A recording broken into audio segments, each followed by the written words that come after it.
自從我的皇帝蟹被他的飼料打敗，痛失2條腿後啊，很多網友就對這種海洋巨無霸祛魅了，大家都紛紛覺得它沒用，很菜雞。那麼作為飼養過它的主人，我就見不得我的蟹 bro 受這種委屈，所以我決定把它打造成全網最強螃蟹。首先給它裝上義肢，然後再把它的鉗子從冷兵器改造成熱武器。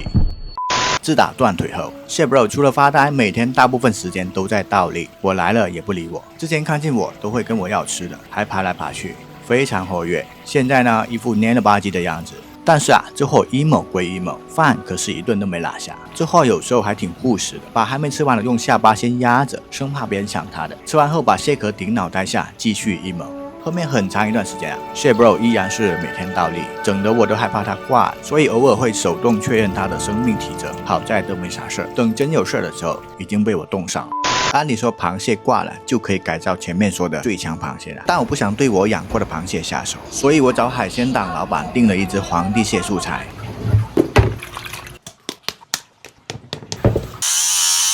我們先給皇帝蟹配一個機械臂，當然開頭說的熱武器也得安排上。我們先隨便拿一個蟹鉗來測試一下，首先準備一個脈衝點火器，把外殼去掉後裝到蟹鉗裡，然後再給蟹鉗餵點金克拉。完成後我們開一炮試一下，確認方案可行後再複製到皇帝蟹的大鉗子上。